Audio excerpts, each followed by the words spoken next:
Hello friends, आपका स्वागत है हमारे यूट्यूब चैनल पर जिसका नाम है रिकॉल नॉलेज, जो आपकी नॉलेज को रिकॉल कर देगी। निम्नलिखित में से किसने सामाजिक जीवन को समझने के लिए सामाजिक क्रियाओं का 4 भागों में वर्गीकरण विकसित किया है? इसका पहला ऑप्शन है इमाल दुर्खिम। इमाल दुर्खिम ने समाज को देखने के लिए सामूहिक प्रतिनिधित्व, सामूहिक चेतना का प्रयोग किया है। टालकट पार्सन्स ने समाज के लिए सामाजिक व्यवस्था बनाए रखने के लिए 4 पहलू बताए हैं: लक्ष्य, एकीकरण, अनुकूलन और अनुरक्षण। मैक्स वेबर ने 4 प्रकार की क्रियाएं बताई हैं समाज के लिए। लक्ष्य मूलक क्रिया, जो कि एक सोची समझी क्रिया होती है, योजनाबद्ध रूप से की जाती है। मूल्य मूलक क्रिया, इनके पीछे तर्क होना आवश्यक नहीं है, जैसे कि सती हो जाना, जहाज के कप्तान का जहाज के साथ डूब जाना। भावात्मक क्रिया वो होती हैं जो क्रोध या प्रेम के वशीभूत होकर की जाने वाली क्रियाएं होती हैं। परंपरागत क्रिया वह कहलाती हैं जो चले आ रहे व्यवहारों से होता है, उसे परंपरागत क्रिया कहते हैं, जो कि प्राचीन परंपरागत आदत और विश्वासों से संबंधित होती हैं। अगस्त काम्टे ने हमें प्रत्यक्षवाद का उदाहरण दिया था। उन्होंने कहा था समाज को हम प्रत्यक्षवाद के रूप में देख सकते हैं। प्रत्यक्षवाद से पहले जो समाज को देखने का तरीका था वो दैवीय था, यानी कि जो भी समाज में घटनाएं हो रही हैं वो ईश्वर कृत हैं। लेकिन अगस्त काम्टे ने एक वैज्ञानिक पक्ष देते हुए प्रत्यक्षवाद का वर्णन किया था। आगे बढ़ते हैं। निम्नलिखित में से किसने अमूर्त और सामान्यीकृत अवधारणाओं का समुच्चय से सामाजिक व्यवस्था वर्णन करने के लिए समाजशास्त्रीय परिप्रेक्ष्य का प्रतिपादन किया है? हमारा पहला ऑप्शन है टालकट पार्सन। टालकट पार्सन ने अमूर्त और सामान्यीकृत अवधारणाओं के समुच्चय से सामाजिक व्यवस्था की वर्णन करने के लिए समाजशास्त्रीय परिप्रेक्ष्य का प्रतिपादन किया है। उनके अनुसार कोई भी व्यवस्था तब तक जीवित रह सकती है जब तक वह 4 प्रक्रियात्मक आवश्यकताओं की पूर्ति करती रहती है, जो इस प्रकार है: अनुकूलन, लक्ष्य प्राप्ति, उपलब्धि, एकीकरण तथा प्रतिमान अनुरक्षण। इमाल दुर्खिम ने सामूहिक प्रतिनिधित्व, सामाजिक चेतना को समाज के लिए बताया था। रॉबर्ट के मार्टन ने उन्हें 2 अवधारणा दी थी, एक प्रत्यक्ष, एक अप्रत्यक्ष। प्रत्यक्ष प्रकार वह होता है जो समाज के लिए अनुकूलन स्थापित करता है। अप्रत्यक्ष प्रकार वह होता है जो कि समाज में व्याप्त रहता है लेकिन वह अप्रत्यक्ष होता है। जिस प्रकार हल्दी हमारे पेट में जा करके हमारे अंदर के घाव को ठीक करती है, पर वह हमें दिखाई नहीं देती, लेकिन वह अप्रत्यक्ष रूप से समाज में रहती है। आगे बढ़ते हैं। निम्नलिखित में से कौन यह कहता है कि समाजशास्त्र की आदर्श निरूपणों, भौतिक सामाजिक संगठनों और उनके घटक क्रियाओं में अंतर पर ध्यान देना चाहिए? इसका उत्तर है मैक्स वेबर का मानना है कि समाजशास्त्र को आदर्श निरूपणों, भौतिक सामाजिक संगठनों और उनके घटक क्रियाओं में अंतर पर ध्यान देना चाहिए। उनके अनुसार आदर्श प्रारूप सब कुछ का वर्णन नहीं है, बल्कि या तो एक सामाजिक घटना या क्रिया के अति महत्वपूर्ण पक्ष का निरूपण है। मैक्स वेबर का जो आदर्श प्रारूप इनकी एक अवधारणा है, उसमें इन्होंने ये बताया था किसी भी कार्य को करने के लिए तभी हम उसे करते हैं जब हम उसका आदर्श प्रारूप एक बना लेते हैं। जैसे कि आप किसी योजना को बनाते हैं, पहले उसका लिस्ट तैयार करते हैं, उसी को आदर्श प्रारूप कहा जाता है। जब दूसरे लोगों की संस्कृति की निंदा करने की अपेक्षा सांस्कृतिक मतभेदों के प्रति आदर की अभिवृद्धि रखते हैं तो इसे कहा जाता है सांस्कृतिक विविधता, जहाँ पर संस्कृति की बहुत सारी विविधताएं हैं, जैसे भारत। दूसरा ऑप्शन है सांस्कृतिक सापेक्षवाद। इसमें किसी भी संस्कृति को उसके दृष्टि में देखा जाता है, मतलब जैसे यहाँ पे हमारी संस्कृति थी सती प्रथा या बाल विवाह, उसको भारत के दृष्टि से देखा जाएगा। उसके बाद आता है निर्जाति केंद्रितवाद। इसमें अपनी संस्कृति को अच्छा दिखाया जाता है, दूसरे की संस्कृति से घृणा की जाती है। सांस्कृतिक सार्वभौमिकताएं, देखिए सांस्कृतिक सार्वभौमिकताएं जो सार्वभौमिक है, जैसे कि परिवार एक सार्वभौमिक इकाई है, वह संस्कृति में भी आती है। ठीक, प्रत्येक संस्कृति अपनी अपनी विशिष्ट परिस्थितियों के साथ अपने ढंग से समायोजन करती है, अतः किसी एक संस्कृति का मूल्यांकन किसी अन्य संस्कृति के मापदंडों के अनुसार नहीं किया जा सकता। यह स्थिति ही सांस्कृतिक सापेक्षवाद कहलाती है। किसी विशेष स्थिति में आचरण को निर्देशित करने वाले दिशा निर्देशों को कहते हैं, इसे प्रतिमान कहते हैं। प्रतिमान यानी कि मैनर्स जो होते हैं, जैसे हम पत्र लिखते हैं तो उसमें पूज्य पिताजी एक दिनांक लिखते हैं, पता लिखते हैं अपना, ये एक आचरण बताता है। मूल्य से हमें क्या पता चलता है कि क्या सही है, क्या गलत है, किस तरह की हमें व्यवहार करना चाहिए। लोक रीति या एक अचानक से बन जाने वाली एक धारणा है, लेकिन यह बहुत देर तक रहती नहीं है। लोक रीति जब बहुत ज्यादा अति सामूहिक रूप धारण कर लेती है तो वो लोकाचार में बदल जाती है, यानी कि रूढ़ियों में बदल जाती है। किसी विशेष स्थिति में आचरण को निर्देशित करने वाले प्रतिमान दिशा निर्देश को प्रतिमान कहते हैं, अर्थात व्यवहार की ऐसी साइंस अपेक्षाओं या प्रत्याशाओं को मानदंड करते हैं जिन्हें सांस्कृतिक दृष्टि से वांछनीय तथा उपयुक्त माना जाता है। वैन गैनप अपनी अवधारणाओं के लिए विख्यात हैं। वैन गैनप अपने जीवन यात्रा संस्कार के लिए विख्यात हैं। भूमिका द्वंद्व एक स्थिति है जिसमें एक व्यक्ति जो किसी विशेष परिस्थिति में होता है वह सामना करता है। इसका उत्तर है पहला और दूसरा, यानी भूमिका साझेदारों के विभिन्न मांगों का, भूमिका साझेदारों की विभिन्न प्रत्याशाओं का। दो या दो से अधिक ऐसी भूमिकाओं के बीच असंगतता अथवा विरोधाभास की स्थिति जिसके संबंध में एक व्यक्ति से किसी विचाराधीन स्थिति में संपादन किए जाने की आशा की जाती है, उसे भूमिका द्वंद्व कहते हैं। एक व्यक्ति डॉक्टर है, वह अपने मरीजों का उपचार करता है, उन्हें आहार बताता है, कंपाउंडर द्वारा दवाइयों के वितरण तथा क्लिनिक की सफाई के काम इत्यादि देखता है। डॉक्टर की यह क्रिया कहलाती है, डॉक्टर की यह क्रिया भूमिका सामुच्चय कहलाती है। एक विशिष्ट सामाजिक परिस्थिति के साथ जुड़ी हुई भूमिका के सामुच्चय को भूमिका पुंज अथवा भूमिका सामुच्चय कहते हैं। इस अवधारणा का प्रयोग आर.के. मार्टन ने किया था। निम्नलिखित में से कौन सामाजिकरण की प्रक्रिया में भाषी संचार को मुख्यता निम्नलिखित में से कौन सामाजिकरण की प्रक्रिया में भाषी संचार को मुख्यतः सामाजिक कौशल मानता है? वो है बर्नस्टीन। बर्नस्टीन ने अपनी पुस्तक क्लास कोड एंड कंट्रोल में वाणी के संकेतों के अपने सिद्धांत में उन्होंने बताया कि परिवार और विद्यालय के परिवेश में विद्यार्थी कैसे सीखता है, इस पर सामाजिक वर्ग का क्या प्रभाव पड़ता है तथा बाद में उनकी यह उपलब्धि संभावनाओं और सामाजिक वर्ग की संभावनाओं को कैसे प्रभावित करती है। सामाजिक व्यवस्था में किसी स्थिति परिस्थिति का संबंध किससे है? सामाजिक व्यवस्था में किसी स्थिर परिस्थिति का संबंध किससे है? इसका संबंध विशिष्ट प्रत्याशाओं से है, विशिष्ट अधिकारों से है और विशिष्ट कर्तव्यों से है। किसी समूह अथवा समाज की संरचना के अंतर्गत एक निर्देशित समय पर व्यक्ति को प्राप्त पद, प्रतिष्ठा, सम्मान उसकी परिस्थिति है। सामाजिक व्यवस्था में किसी स्थिर परिस्थिति का संबंध विशिष्ट प्रत्याशाओं, अधिकारों तथा कर्तव्यों से होता है। सूची 1 का सूची 2 से मिलान करना है। मिलर का होगा दूसरा, उदर और क्षैतिज। टॉनिश ने 2 अवधारणा दी थी, कैसल सॉफ्ट और जेमिन सॉफ्ट, जिसमें समुदाय और समिति के बारे में बताया। पार्क और डेविस ने क्षैतिज और गैर क्षैतिज, गेडिंस ने आनुवांशिक और एकत्र होने की बात कही है।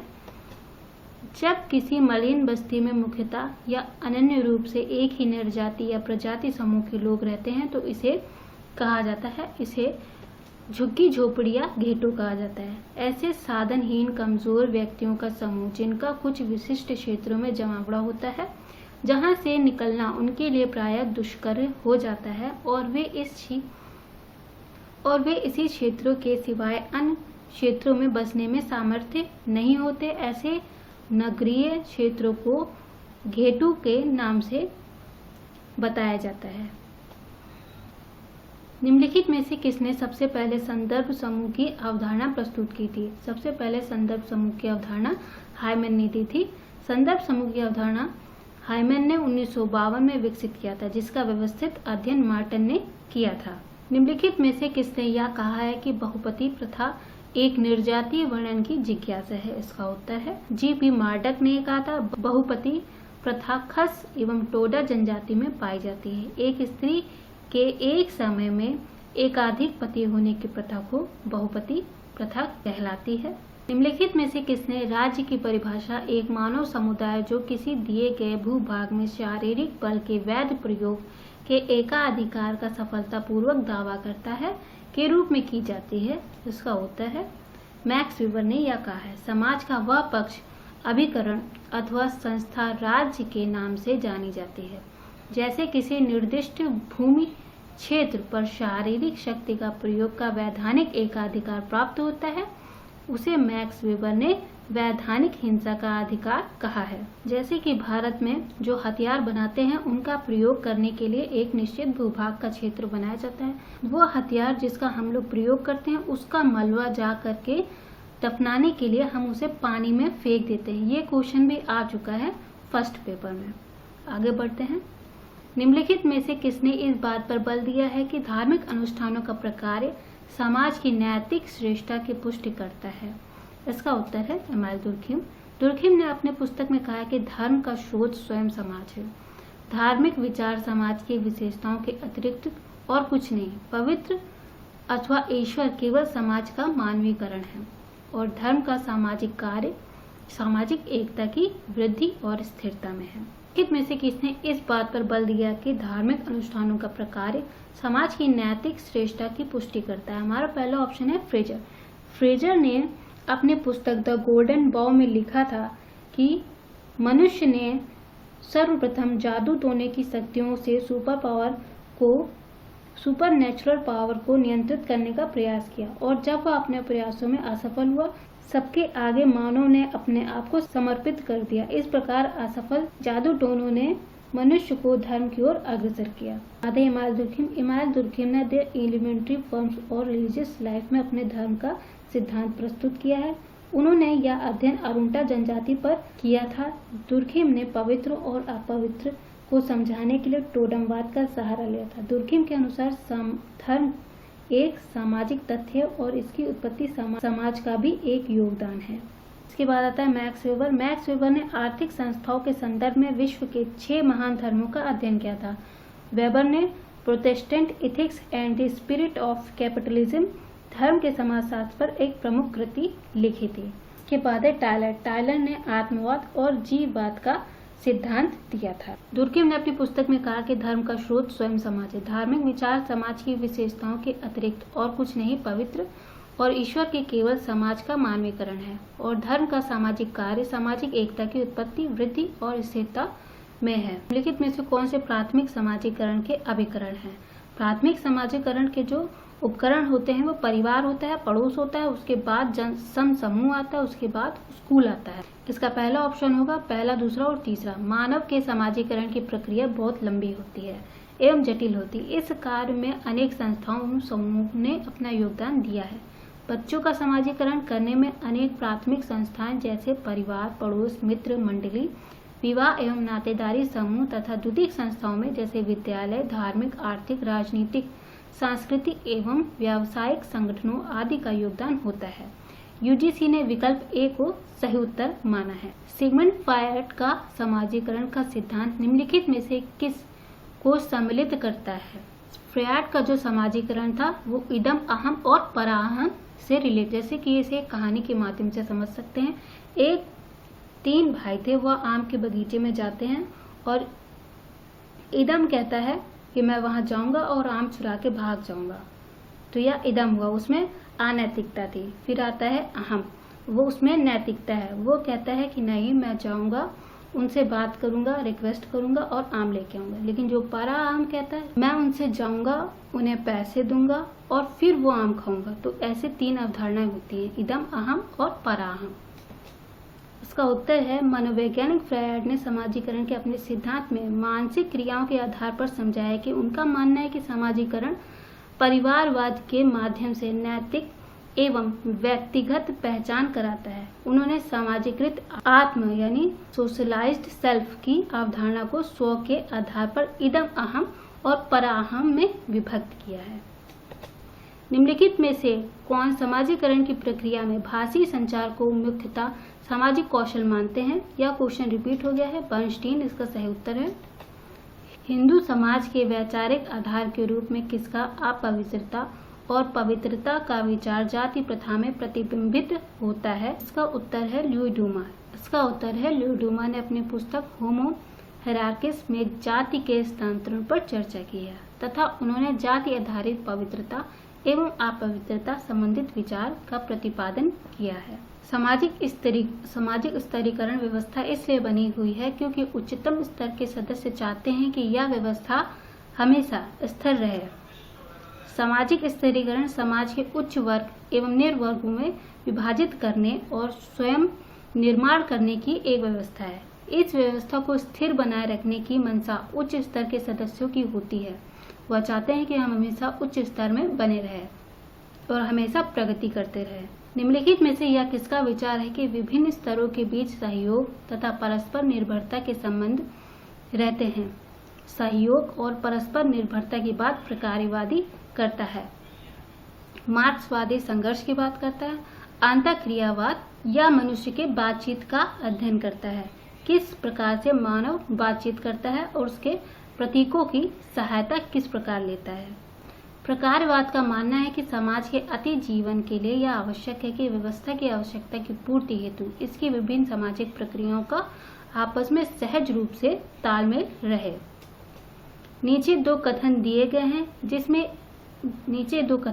हैं जिसमें से एक अभिकथन है ए और दूसरा तर्क है आर। कथनों को पढ़िए और नीचे दिए गए फोटो का प्रयोग कर सही उत्तर चुनिए। अभिकथन है, सामाजिक परिवर्तन एक सार्वभौमिक घटना है और यह सर्वकालीन तथा सर्वस्थानिक है। आर है, सामाजिक परिवर्तन सामाजिक संघर्ष का परिणाम है तथा यह अनिवार्य एवं लाभदायक है। इसका उत्तर है बी सही है। ए आर दोनों सही है, परंतु आर ए का सही व्याख्या नहीं है। सामाजिक परिवर्तन एक तटस्थ प्रक्रिया है, यह अच्छी और बुरी को प्रकट नहीं करती, यह सर्वकालिक व सार्वभौमिक है। सामाजिक संघर्ष के फलस्वरूप परिवर्तन होता है, परंतु सामाजिक परिवर्तन के लिए यही केवल एक मुख्य कारक नहीं है कि सामाजिक परिवर्तन में हमेशा संघर्ष से ही परिवर्तन होता है। आधुनिकीकरण के सामाजिक परिवर्तन को किस रूप में देखा जा सकता है? इसका उत्तर है उद्विकास की अवस्था में आधुनिकीकरण को देखा जा सकता है। इस व्याख्या के समर्थक विचारक 19वीं सदी के प्रसिद्ध मानवशास्त्री मॉर्गन और टायलर रहे हैं। एक रेखीय उद्विकास के अनुसार यह माना जाता है कि और संस्कृतियों का विकास एक सार्वभौमिक क्रम में हुआ है। निम्नलिखित में से कौन सा सामाजिक परिवर्तन के विषय में सबसे पुराना विचार है? इसका उत्तर है उद्विकास का विचार सबसे पुराना है। सामाजिक परिवर्तन के लिए सबसे पुराना विचार उद्विकास है। उद्विकासवाद के समर्थक अगस्त काम्टे, हाबहाउस, स्पेंसर एवं मॉर्गन आदि है, जो कि प्रारंभिक समाजशास्त्री हैं। सामाजिक परिवर्तन के चक्रीय सिद्धांत में स्पेंगलर, टाइनी, पेरेटो और सोरोकिन, विको आदि आते हैं। रेखीय सिद्धांत और उद्विकास सिद्धांत इसे एक ही कहा जाता है और द्वंद्वात्मक सिद्धांत में कार्ल मार्क्स आते हैं। आगे बढ़ते हैं। यह किसका कथन है कि समाज सावयव के समान है? स्पेंसर ने कहा है। स्पेंसर ने सावयवी सिद्धांत के आधार पर यह समझाने का प्रयत्न किया है कि जिस प्रकार विभिन्न अंग या इकाइयों से शरीर का निर्माण होता है और जिस प्रकार ये अंग एक दूसरे से घनिष्ठ रूप से संबंधित होते हैं, उसी प्रकार समाज रूपी शरीर का निर्माण भी विभिन्न अंगों से होता है, जो एक दूसरे से न केवल संबंधित हैं बल्कि साथ ही पारस्परिक रूप से प्रभावित भी करते हैं और एक दूसरे पर आश्रित भी होते हैं। निम्नलिखित में से किसने अपने संरचनात्मक सिद्धांत में समाज के अध्ययन हेतु प्रणाली तंत्र प्रतिरूप प्रदान किया है? उसका उत्तर है लेवी-स्ट्रॉस। लेवी-स्ट्रॉस ने अपने संरचनात्मक सिद्धांत में समाज के अध्ययन हेतु प्रणाली तंत्रीय प्रतिरूप प्रदान किया है। ये मुख्यतः भाषा, मिथक, भाषाशास्त्र तथा नातेदारी संबंधी जनजातीय समाज के अध्ययन के लिए जाने जाते हैं। निम्नलिखित में से किसने ब्रिटेन के संरचनात्मक प्रकारों को सामाजिक निर्विज्ञान में आकार दिया है? इसका उत्तर है मेलानोव्स्की और रैडक्लिफ ब्राउन। बी मेलानोव्स्की और ब्राउन ने ब्रिटिश में संरचनात्मक प्रकारवाद को सामाजिक निर्विज्ञान में आकार दिया है। ये दोनों समाजशास्त्री प्रकारवादी विचारधारा के लिए जाने जाते हैं। मेलानोव्स्की की पुस्तक an introduction of social anthropology तथा ब्राउन की पुस्तक मेथड इन सोशल एंथ्रोपोलॉजी इसी विषय पर आधारित है। यह किसका विचार है कि सामाजिक संरचना के निर्णायक अवयव है सतही सरफेस नियम, भूमिकाएं तथा सामाजिक संस्थाएं। इसका उत्तर है नाडेल। नाडेल ने अपनी पुस्तक थ्योरी ऑफ सोशल स्ट्रक्चर में सामाजिक संरचना के निर्णायक तत्वों, सतही नियमों, भूमिकाएं एवं सामाजिक संस्था की चर्चा की है। टालकट पार्सन्स के अनुसार सामाजिक व्यवस्था के संरचनात्मक अवयव में कौन कौन से हैं? टालकट पार्सन्स ने सामाजिक व्यवस्था के लिए 4 उपयुक्त चीजें बताई हैं, जो कि है मूल्य, प्रतिमान, लक्ष्य और संस्थाएं। पार्सन्स ने सामाजिक व्यवस्था से संबंधित एक मॉडल प्रस्तुत किया। उन्होंने बताया कि कोई भी प्रणाली तब तक जीवित रह सकती है जब तक वह 4 प्रक्रियात्मक आवश्यकताओं की पूर्ति करती रहती है: अनुकूलन, लक्ष्य, उपलब्धि, एकीकरण तथा प्रतिमान अनुरक्षण। निम्नलिखित में से किसने मालिनोवस्की की प्रक्रियात्मक अनिवार्यता के विचार का खंडन करके प्रक्रियात्मक विकल्पों की अवधारणा का प्रतिपादन किया? इसका उत्तर है मार्टन ने मालिनोवस्की के प्रक्रियात्मक अनिवार्यता के लिए विचार का खंडन करके प्रक्रियात्मक विश्लेषण का अपना एक पैराडाइम प्रस्तुत किया, जिसमें उन्होंने प्रमुख रूप से प्रकार्य और दुष्प्रकार्य व्यक्त किया और अव्यक्त प्रकार्य, बहुप्रकार्य, अकार्य, प्रक्रियात्मक विकल्प आदि बातों को सम्मिलित किया है। पुस्तक crime and custom in sewage society के लेखक हैं Malinowski. Crime and custom in sewage society पुस्तक के लेखक मालिनोवस्की है। इनकी अनेक प्रमुख कृतियां इस प्रकार हैं: the dynamic of culture change, argonauts of the Western Pacific. निम्नलिखित में से किसने श्रम विभाजन के सामाजिक प्रकारों के अध्ययन में अब सामान्य रूपों का विचार प्रस्तुत किया है? इसका उत्तर है एमाइल दुर्खिम। इसका सही उत्तर है, क्योंकि श्रम विभाजन की बात सबसे पहले दुर्खिम जी ने की थी। इसमें गलत प्रिंट हुआ है। दुर्खिम श्रम विभाजन को सामाजिक परिवर्तन का प्रमुख कारण मानते हैं। इन्होंने श्रम विभाजन के 3 असामान्य रूपों का उल्लेख किया है: आदर्शहीन श्रम विभाजन, पलाश श्रम विभाजन तथा व्यक्तिगत कार्यों की अपर्याप्तता वाला श्रम विभाजन। निम्नलिखित में से कौन प्रतीकात्मक अंतःक्रियावाद में वस्तुनिष्ठ सापेक्षवाद को प्रायः संदर्भ की वस्तुनिष्ठता, वास्तविकता मानता है? ब्लूमर ने प्रतीकात्मक अंतःक्रियावाद में वस्तुनिष्ठ सापेक्षवाद को प्रायः संदर्भ की वस्तुनिष्ठता, वास्तविकता मानते हैं। उन्होंने अपनी पुस्तक में संवेदनशील अवधारणाओं के निर्माण की बात की, जो अनुभाविक तथ्यों पर आधारित सिद्धांत को जन्म देते हैं। निम्नलिखित में से यह किसका विचार है कि सार्थक सामाजिक क्रिया में ऐसी कोई क्रियाविधि हो सकती है जिसमें व्यक्तिनिष्ठ अर्थ क्रिया का मार्गदर्शन करता है? इसका उत्तर है सामाजिक क्रिया को परिभाषित करते हुए वेबर लिखते हैं कि किसी क्रिया को सामाजिक क्रिया तभी कहा जा सकता है जब इस क्रिया को करने वाला व्यक्तियों द्वारा किए गए व्यक्तिनिष्ठ अर्थ यानी प्रतीकात्मक अर्थ के कारण यह क्रिया दूसरे व्यक्तियों के व्यवहार द्वारा प्रभावित हो और उसी के अनुसार उसकी गतिविधि निर्धारित हो। संदर्भ के अनुसार किसी घटना का अर्थ वस्तु में निहित नहीं होता, बल्कि यह सामाजिक प्रक्रियाओं से उत्पन्न होता है। प्रतीकात्मक अंतःक्रियावाद शब्द की रचना 1937 में हार्बर्ट ब्लूमर ने की थी। इस सिद्धांत की प्रमुख विशेषता यह है कि अंतःक्रियावादी प्रतीकों के पीछे छुपी हुई प्रक्रियाओं और अंतःक्रियाओं की खोज करते हैं ताकि वे सामाजिक जीवन के अंतर्निहित प्रतिमानों और स्वरूपों का निर्धारण कर सकें। निम्नलिखित में से यह किसका तर्क है कि सामाजिक संरचनाओं को पुनरावृत्तियों, सूक्ष्म अंतःक्रिया के प्रतिरूपों, पैटर्न में अनुभाविक रूपों से परिणत किया जा सकता है? इसका उत्तर है कॉलिंस। निम्नलिखित में से किसने सामाजिक स्थितियों का विश्लेषण करते समय वस्तुओं की प्रतीकांतभक्ति पद का प्रयोग किया है? इसका उत्तर है मार्कस ने। मार्कस ने राजनीतिक अर्थव्यवस्था की समालोचना में कहा है कि वस्तुओं की प्रतीकांतभक्ति उत्पादन में शामिल सामाजिक स्थिति की धारणा है, न कि लोगों के बीच के संबंध के रूप में। किसने इस विचार को अस्वीकार किया कि शक्ति में अंतर पर आधारित हितों के टकराव को कभी दूर किया जा सकता है? इसका उत्तर है डेरेनडॉर्फ। डेरेनडॉर्फ ने संघर्ष के संरचनात्मक कारणों को ढूंढने का प्रयत्न किया। उनके अनुसार मात्र आर्थिक संबंध ही संघर्ष का कारण नहीं है, अपितु सत्ता शक्ति के संबंध भी संघर्ष को जन्म देते हैं। उन्होंने इस कथन को अस्वीकार किया कि शक्ति के अंतर पर आधारित हितों के टकराव को भी कभी दूर किया जा सकता है। निम्नलिखित भारतीय समाजशास्त्रियों में से किसने सामाजिक परिघटनाओं के अध्ययन के लिए एकीकृत उपागम की पैरवी की है? इसका उत्तर है सामाजिकरण। भारतीय समाजशास्त्रियों में R.K. मुखर्जी ने अपने शोध कार्यों में एकीकृत दृष्टिकोण व पद्धति को अपनाया। ये मुख्यतः मूल्यों के सिद्धांत के रूप में जाने जाते हैं। शोध अभिकथन किया है। शोध अभिकल्प आंकड़ा संकलन और विश्लेषण का रूपरेखा है।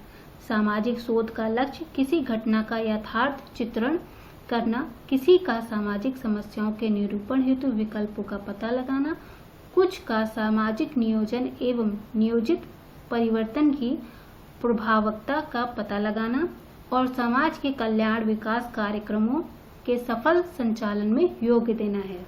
निम्नलिखित में से किसने सामाजिक शोध की विधि के संदर्भ में स्पष्ट रूप से प्रकृति और समाज के बीच भेद किया है? इसका उत्तर है डिल्थे ने मुख्य रूप से प्राकृतिक और सामाजिक घटनाओं में अंतर स्पष्ट किया। सहभागी और असहभागी अवलोकन का संप्रत्यात्मक प्रारूप सामाजिक शोध में किसके द्वारा प्रारंभ किया गया है? इसका उत्तर है बी नील्स एंडरसन। सहभागी और असहभागी अवलोकन का संप्रत्यात्मक प्रारूप सामाजिक शोध में लिंडमैन द्वारा प्रारंभ में किया गया था। उन्होंने अपनी पुस्तक सोशल डिस्कवरी में सर्वप्रथम सहभागी अवलोकन शब्द का प्रयोग किया था। निम्नलिखित में से किसने विषय वस्तु विश्लेषण का परिभाषा संचार की प्रत्यक्ष विषय वस्तु के वस्तुनिष्ठ व्यवस्थित और परिणात्मक वर्णन की शोध तकनीक के रूप में जाने जाते हैं? इसका उत्तर है बी ब्रेल्सन। विषय वस्तु विश्लेषण शोध की एक विधि, एक तकनीक है जिसके द्वारा संचार के लिखित, मौखिक अथवा दर्शनात्मक साधनों में व्यक्त अंतःवस्तु के वस्तुपरक व्यवस्थित एवं परिणात्मक विश्लेषण किया जाता है। एक विधि जिसमें जीवित व्यक्तियों की स्मृति वर्तमान तथा पूरा लेख के लिए संग्रह की जाती हैं कहलाती है मौखिक व्रत। मौखिक इतिहास विधि में वयोवृद्ध व्यक्तियों से साक्षात्कार किया जाता है और उन घटनाओं के बारे में जानकारी एकत्र की जाती है जो उसकी बाल्यावस्था, किशोरावस्था, युवावस्था और प्रौढ़ावस्था में घटी हो और वे इन घटनाओं के प्रत्यक्ष अथवा परोक्ष रूप में चश्मदीद गवाह रहे हों। निम्नलिखित में से कौन से गुणात्मक चर हैं? लिंग और संख्यात्मक इकाइयों की अपेक्षा श्रेणियों को प्रदर्शित करने वाले परिवर्त्य को गुणात्मक परिवर्त्य कहते हैं। लिंग, धर्म, जाति, प्रजाति गुणात्मक परिवर्त्य चर हैं। ऐसे चरों में विभेद के लिए अंकों अथवा संख्याओं का प्रयोग नहीं किया जाता।